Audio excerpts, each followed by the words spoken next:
Welcome to Shotgun, a brand new podcast from East Coast Car Rentals, where every road trip has its own unique story. Joining us today for episode 2 of this podcast is the incredibly talented singer-songwriter, Josie. Josie, welcome to the podcast. Hey, thank you so much for having me. It's very exciting to have you on. We picked you up and putting you in a car on your way out to a festival in Gatton. Tell us about that.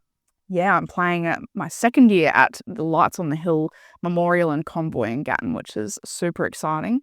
And I'm a truckin gal, so to go and be part of a convoy festival is pretty on brand, I would say.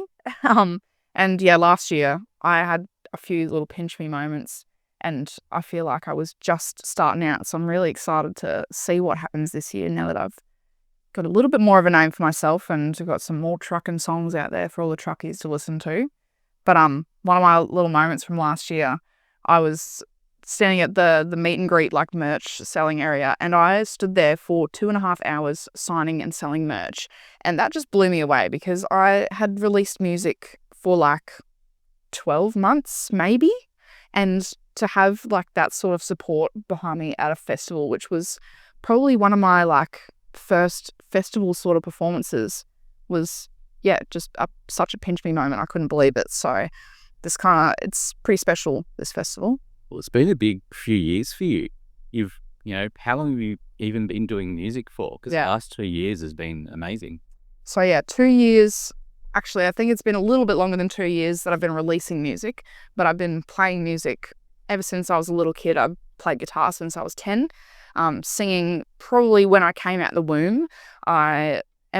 Have always been a musical kid, but only releasing music in the last 2 and a bit years. So it does feel like it's been a long journey, but people are only just, jumping on board to the journey now, it's exciting that I've been able to have all of this time to work on like my craft as such, and finally come out with something that I'm really proud of. And like my debut single, I'm still stoked with that. I know there's definitely people out there put out debut singles and then taken them down because they aren't too stoked with how their debut went. But I definitely was someone that was like, all right, no, I'm not gonna just put it out just for the sake of it. I'll wait. And it does feel like it's been a long time, but I'm glad I waited because I'm stoked with what we've got, and it's really just kind of set in stone who I am, what I do, what I'm all about. I mean, it's an amazing story, and unlike a lot of artists, you haven't really gone out and released a bunch of covers. You've written your own songs and put those out there. Yeah. So I will tell you though, I did start off my like music career, I suppose, playing covers gigs, as I'm certain every other artist has ever done. But I think it was important for me to have done that to be able to figure out what I want to do as an artist myself. But to the public eye, to them as Josie, I've done originals. But no, it's been such a cool journey to be able to share my story through song. It's like I was saying, I've been doing music since I was a kid, so it was always a dream to, get up on stage and perform, and to have my music on Spotify. That was, just something else in itself. And to be able to tell like my real life stories through song, I think is really special.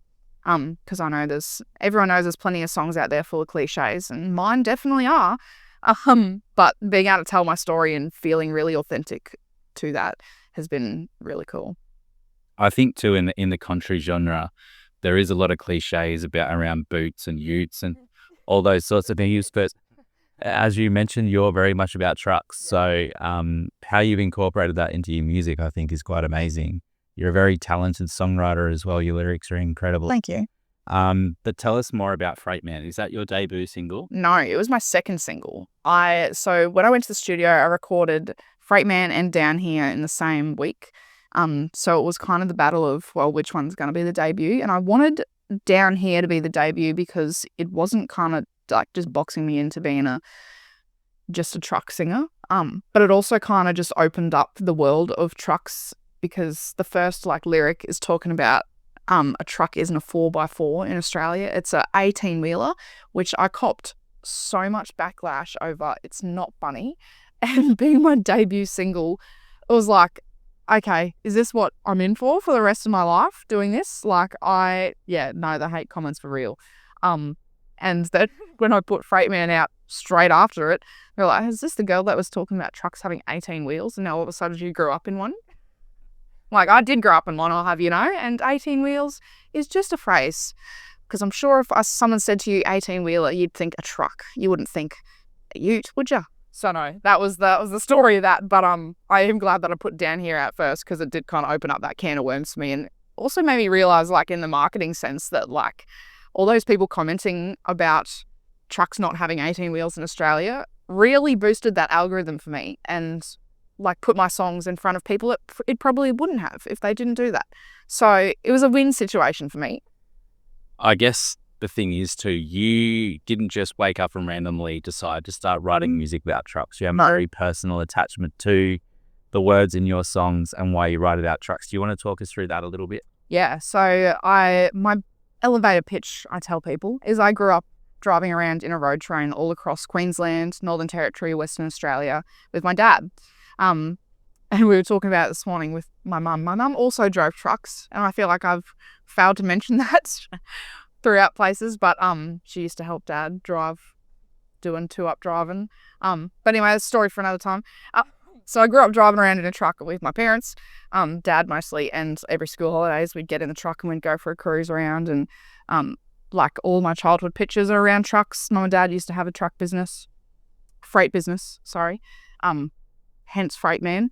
And I, got to see so many inspiring things throughout my childhood being in that cab of the Western Star that I'm certain many other kids or most of my other peers at school would never understand. And that's my song Life on the Flip Side was kind of pulling on that inspiration of the kids at school not understanding the lifestyle that I was, like, subject to. Being out seeing stations in the middle of absolutely nowhere that you've just driven 3 hours from the highway to get to, and there's like 5 people out there and it's, you know, like dirt and just bareness. I think that was such a eye-opening thing as a kid to see. But also I'm, like, super proud of the fact that I was able to take all that in and not just kind of glaze over it, because it has really inspired so much of my stories that I tell through song today. I've got an unreleased song as well. It's called Skin and Bone. It will be coming out eventually. I don't know when. But it's also touching on, like, the mental health side of people working on the land and, like, drought, because that was such a big thing that we'd see going out there. And like I was saying before, kids at school just would not have understood that. While they were all going on school holidays to, like, Disneyland, I was like, well, I'm going to Alice Springs in the truck, not for a holiday. Slightly different. Slightly different. Holidays. Slightly different. So yeah, it was kind of a weird thing, but then bringing that into the music world and releasing music about all of this sort of stuff made me realize that there are actually so many people out there that can relate to my story and can relate to having seen all these things and lived that life, which I thought as a kid, you know, you think, oh, well, I'm the only one out here doing this. Wrong. Turns out there's plenty other people out there living that life, seeing that, and that are relating to it, and that have really, you know, grabbed onto my music. And I think that's been really exciting to have opened up, like, a community of people that understand me, or probably more so they feel understood through my songs, I would say. So that's been really special.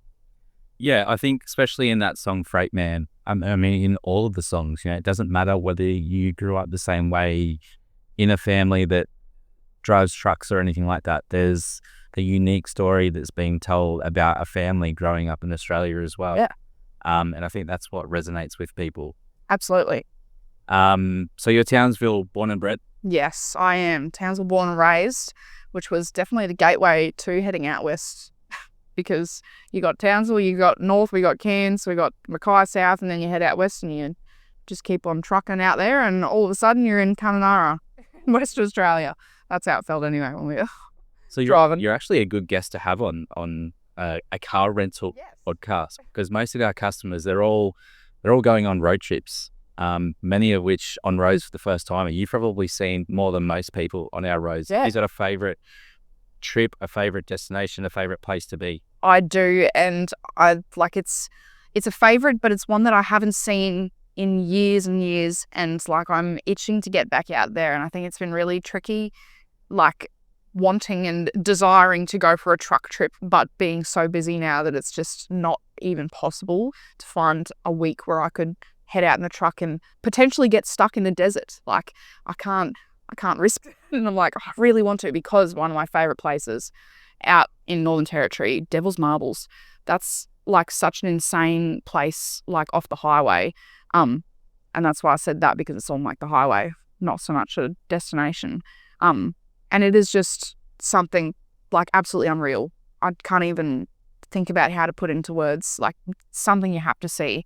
And I think it's also just the coolest thing to drive from Townsville to, say, Devil's Marbles, to then Kununurra, and seeing just the change in landscape like throughout those travels. And we would be doing that in like seeing all these different landscapes over a course of like 24, 36 hours, you know, like it was such a weird thing to just be jumping through all these places, but, you know, being like, all right, no, I need to soak this in because we're here for like 2 seconds.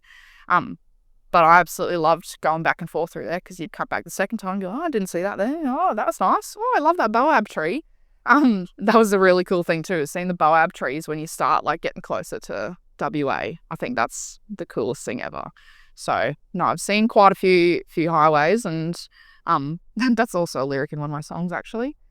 Well, you're doing them differently now. It's less in the truck and more in a Yeah. car. Yes. Going to gigs. So what have you got going on this year? Tell us about the gigging scene and what it's like to...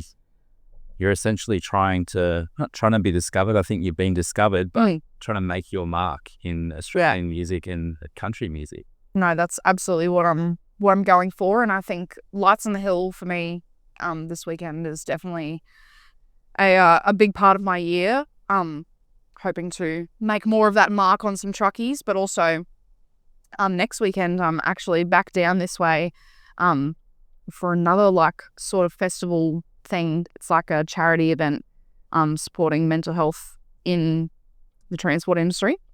And then I've got a few other things going on at home. But really I'm trying to figure out a plan of what my next 12 months looks like so that I can best make a mark on the Australian, you know, music scene. Because I don't want to just keep on punching out songs for the sake of doing it. I would really like to have, you know, some exciting things around a release and, you know, potentially a tour. I would love to go on a tour.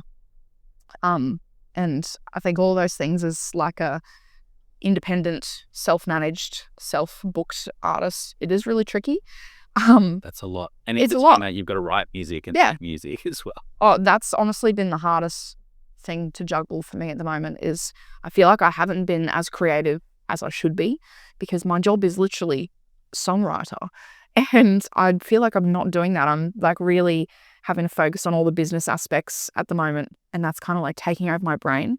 So I would really like to, in the next 12 months, as well as, you know, figure out a plan on some releases and doing some cool things to make my mark, is figuring out how to get back into that creative space without, you know, letting everything dull it down.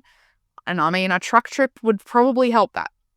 But I need to figure out how to get in the truck again, because it is like artists are constantly needing to find their like inspiration, their motivation from things. Like sitting in the house cooped up doing admin work all the day, every day of the week is not really inspiring. Hard to write a song about that too. It is. I mean, there's definitely probably a song out there about it, but can't say I've seen it on the Billboard 100. No wonder.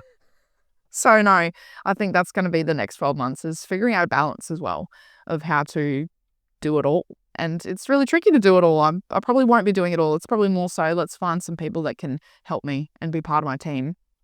And I also just finished performing at Big Sound a few weeks ago, which I think that was kind of like a really career-defining moment for me, being part of that. For those who don't know, Big Sound is a week-long industry showcase that takes over Fortitude Valley.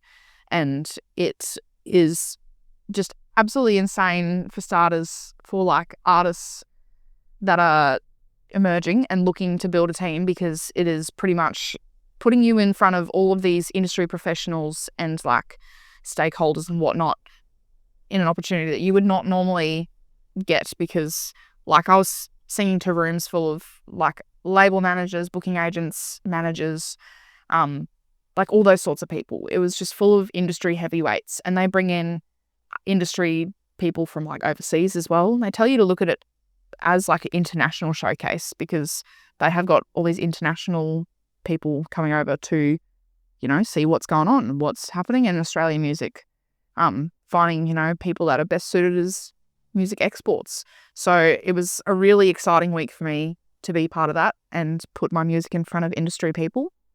Especially I feel as being from North Queensland, we haven't really got much going on up there. So it was really exciting to come down here and show people, like industry people, my show, because I don't think there's been much of an opportunity for people to see it. So that was really exciting for me, and I'm feeling like there should be some good things come from that.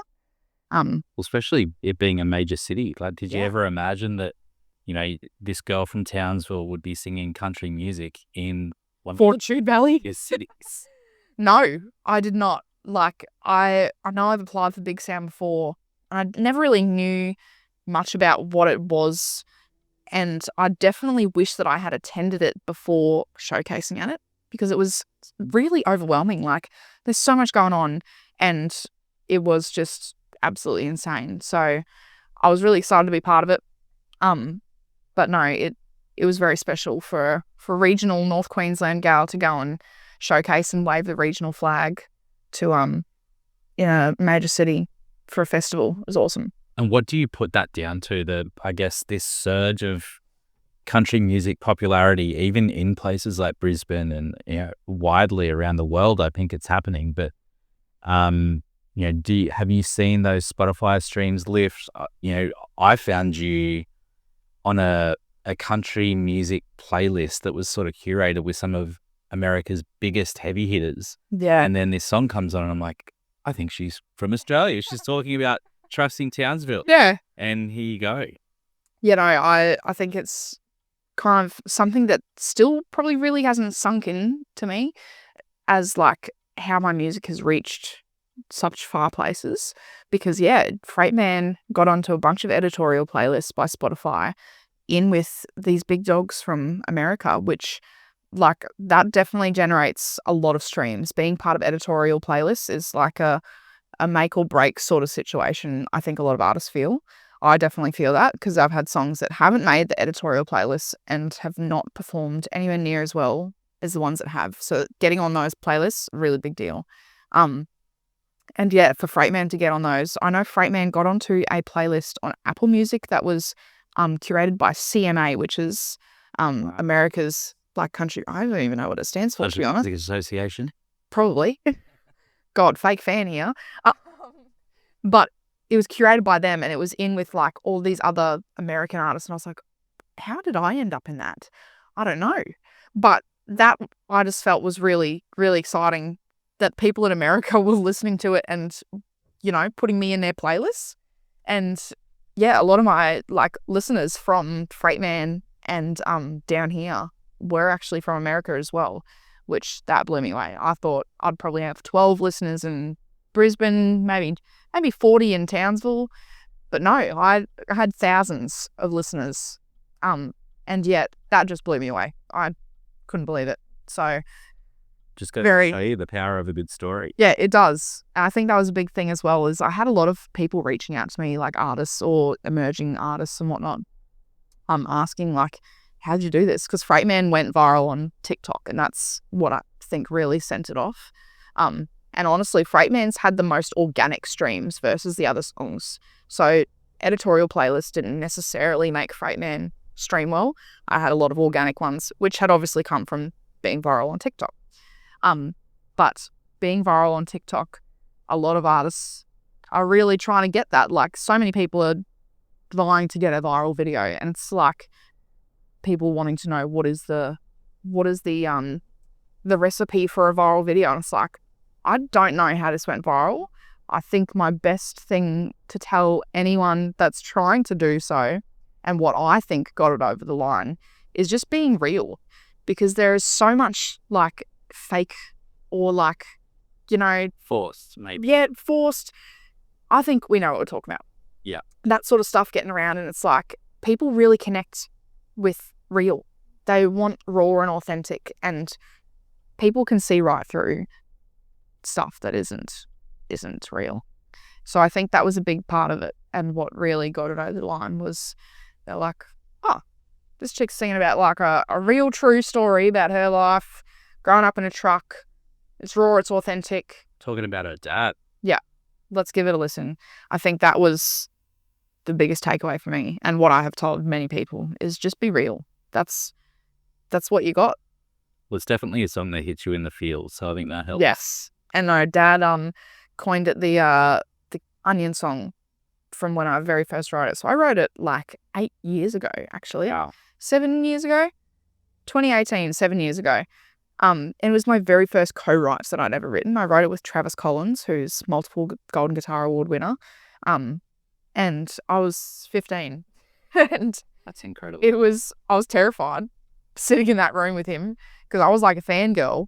So I was like, there's no way I'm writing a song with Travis Collins right now. And then just even that alone was exciting. But to have walked out of that room with Freight Man being arguably one of my best songs and one that's like never going to get old, I think that was really cool. As a 15-year-old to have written my career-defining song, how does that work? Coming straight out of the gates hot and setting a really high benchmark early on. Yeah, really high. Which, definitely got all the trucking audiences in. But I think talking about what those next 12 months looks like, I would really like to kind of spread out and make people go, oh, okay, she's not just a truck singer, because I don't want to just be a truck singer. I know there's plenty other things to talk about, but it's definitely been a really good topic to have, jumped in and put myself on the map, so to speak, because there also isn't really anyone else doing what I'm doing in Australia right now. I would say, like young female singing about truck driving. They're few and far between. Yep. I can't think of any, but like you said, it's your truth. It's that authenticity that I think people click with, and it wouldn't have mattered if it was trucks or something else. I think when you're singing about something that you've lived, it makes a difference. Yeah, people love a lived story. They really do. And there's so many people that have never stood in a truck that also love the story and feel emotional hearing it. So it's like, you don't need to be a truck driver to relate to what I'm singing about. You just need to have some emotion. So what's next? What's next, and then what's in the future? Are we going to see you gigging in Nashville one day? I would love to get to Nashville next year. I think that is probably top of my list of to-do things, is try and get over to Nashville. I've never been overseas, ever. So the step one, get a passport. Step one, get a passport. Just step two, book that flight. So no, I think Nashville would be a really good move next year, just to go and suss it out. I would love to go and, do a few weeks there and just jump in a bunch of co-writes. I think that would be probably the thing that I need to spark that inspiration back up again, instead of writing about admin. And get to Nashville, do some writing, do some shows. And I would really love to record some more music and have a bit more of a clear idea on what my next steps for release are. I would love to put out a body of work, like an EP or something like that. I mean, an album seems like it's far away, but in saying that, maybe it's not. Maybe I do work towards an album, but let's say an EP for starters. let's try and work towards an EP so that, the fans can have a big body of work and a bunch of music, because that's what everyone's asking for. When's the new music come out? When are we getting new music? Well, we'll take anything. Anything you want to throw at us, we'll take. Yeah. So I think that's what's next, is figure out what's going on in the music release world, sort out some cool shows, go to Nashville, and see what it brings, because I'm excited about these next 12 months. I know I've been putting in a lot of hard work behind the scenes on some things in the pipeline. So I am really stoked to see what we can come up with. Well, it's been so amazing to see your journey as an Australian artist. East Coast Car Rentals really likes to get behind Australian artists because we understand that it's such a hard industry to break into. Yeah. It's such a big country to get around in. So, playing gigs around Australia is obviously quite difficult unless you've got transport. So it's great to support you in that sense. And we can't wait to see the rest of what you do. We can't wait for that new album to come out on Monday, and Can't wait to see you playing with those heavy hitters over in America because I think your music deserves it. Thank you. Yeah, we'd love to see it. You got a big weekend ahead of you, so we're going to get you in the car and on the road so you can get out to Gatton for the weekend. But So much we're for hoping me out. before you do, you might play a song for us. I can do that. All right. Well, thank you very much for joining us today. Where can we follow you? Where Find me can on. people find you? Yep, all the socials at Josie Official with 2 L's on the end. Some bugger stole the one with 1 L when I was starting this out, so we're stuck with 2 L's. Josie. Yep, some Josie Official out there. Go and report the account. No, I'm joking. No, I've got the 2 L's, and it's actually 2 L's across everything. My website has the 2 L's. I'm like, if one thing has 2 L's, they've all got to have 2 L's, right? Well, we'll link all that in the show notes. But thank you very much for joining us, and we look forward to hearing from you soon. Thank you so much.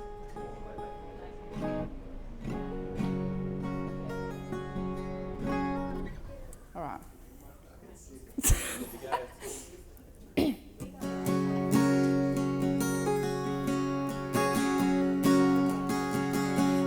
Daughter of a freight man who drives them big old road trains all over Queensland. Back again, he'd take me out there, and we drive from Townsville to the middle of nowhere. I'd keep the bull dust from the tires and Tupperware. It taught me to dream and how to be on time, and there was always someone else in a tougher place than mine, and how to stick it out and take a lot of pride, and to never say goodbye when you got catcher on the flip side. Yeah, he raised us in a way that only a trucker can. I'm the daughter of a freight man. I'm the daughter of a freight man who knows the roads like a map on the back of his own hand. Red dirt, bitumen, get home in 2-way. And he was close to home, send the kids out to the driveway. We could hear him blast that horn from at least a mile away.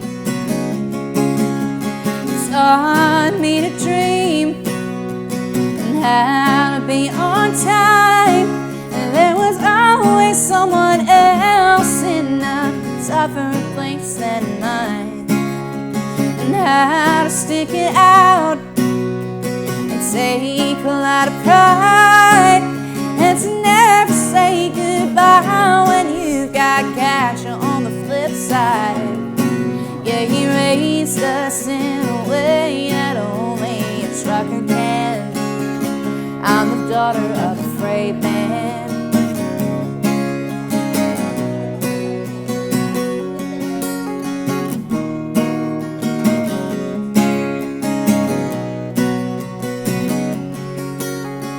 I can change a flat, and I can haul a load. You'll never find me stranded on some dusty old back road. There ain't a place in life that I'm afraid to go, 'cause I'm a daughter of a freight man. Proud daughter of a freight man.